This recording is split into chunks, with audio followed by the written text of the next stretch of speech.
Hey, welcome to Pro Tip Tuesday. I'm Summer from Summerly Quilts, and I'm behind the camera today because I've got a little tutorial for you here at the sewing machine.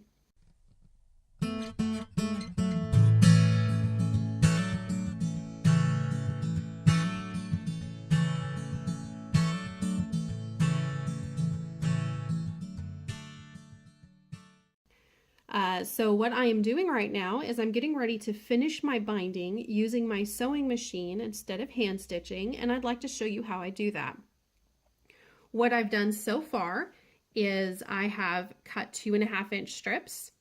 I have sewn those strips together to create one big long piece that's long enough to go around the quilt with some extra.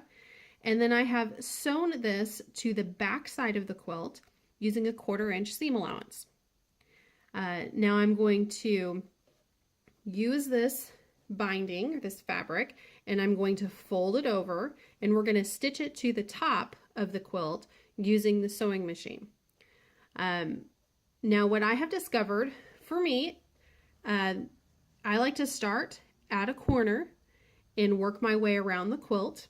I have found that sometimes there is movement and there's pushing when we sew. The top fabric sometimes gets pushed even when we use a walking foot. And so if there's any extra, I want that to go into the top, into this being pushed over further, and not where we might have a fold or something like that.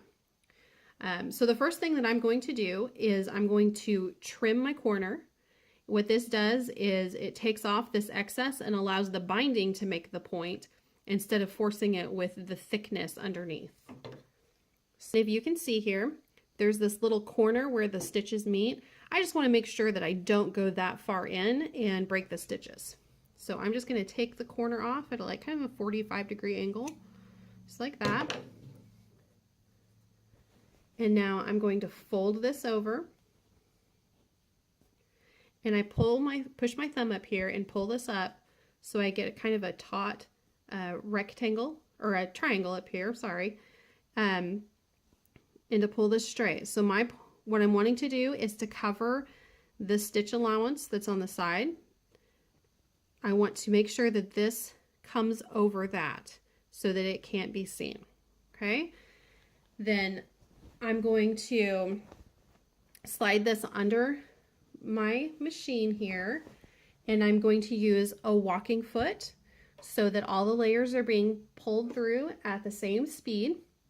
And I have moved my needle over to the left side so that it's not going down the center, it's going off to the left. And I do this so that I can get as close as possible to the side, to the fold in the binding, and still have a place that I can easily line the binding up with. So what I do is line the fold up to the little opening here where the top feed goes up and down. I use that little area right there to line my fold of fabric, and that's where I'm going to guide. So I'm going to start stowing just a couple of stitches below that corner, because I'm going to back stitch to secure the stitches in place. So I'm going to back stitch a couple of stitches and then come down this line. Now, I know a lot of people struggle with machine binding because of having wavy lines and not knowing how to kind of keep it straight, but I would encourage you to just go slow. I think when we go slow and we take our time, we run into less of those problems, and it's okay to go a little slower. I mean, we piece really fast and often, and you know, we try to get things done as quickly as we can, but sometimes details are worth slowing down a little bit, and that's kind of what I do here. I also will keep the quilt straight as far out in front of me as I can. Instead of letting it kind of flip over. You know, we've got all of this giant quilt that's over onto the side, and I want to make sure that what's in front of me is kept straight. So I'm going to stop frequently to reposition what's in front.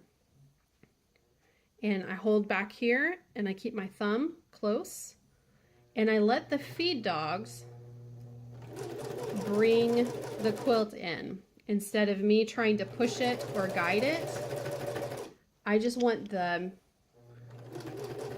quilt or the machine to pull it in at its own speed, and I'm just going to guide the fabric to the right place.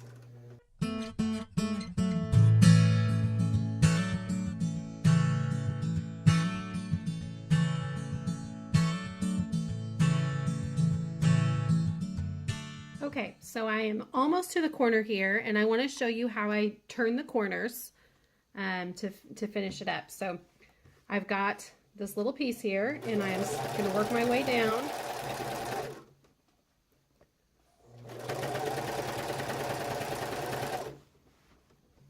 Okay, now in the same manner as I did the original corner, I'm going to pull the fabric down to create that little tight triangle here. And I'm going to keep this pulled nice and tight.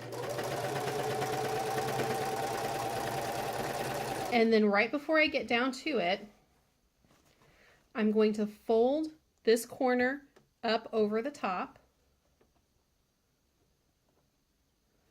so that it creates a nice little mitered corner. And the tightness of this fabric affects where I can place that corner. So it's important to make sure that this is tight and then to fold it over, and you can place that corner wherever you want it to go. And so I'm going to place it right so that my fold here is 45-degree angle. And I did cut the little corner off of this already so that I don't have the extra bulk in there to affect how I can fold it. It gives me a little more freedom. So I'm going to push this through,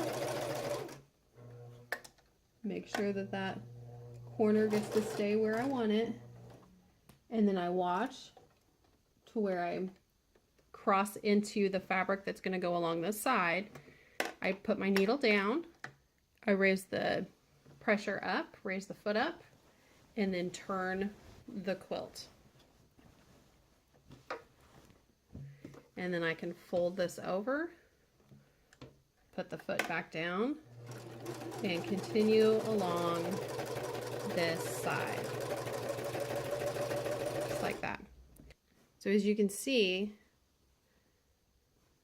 the stitches are going right along the edge of the fold, and then when I get to that corner, I come across and pivot and come back down. So you get a nice little mitered corner there that holds it on either side. So that's it for today's Pro Tip Tuesday. Thanks so much for watching. I really appreciate all of your support. And if you would just give the video a like if this has helped you in any way, and I'd really appreciate it. And don't forget to subscribe so you don't miss out on next week's. Have a great day. I'll see you next time. Bye-bye.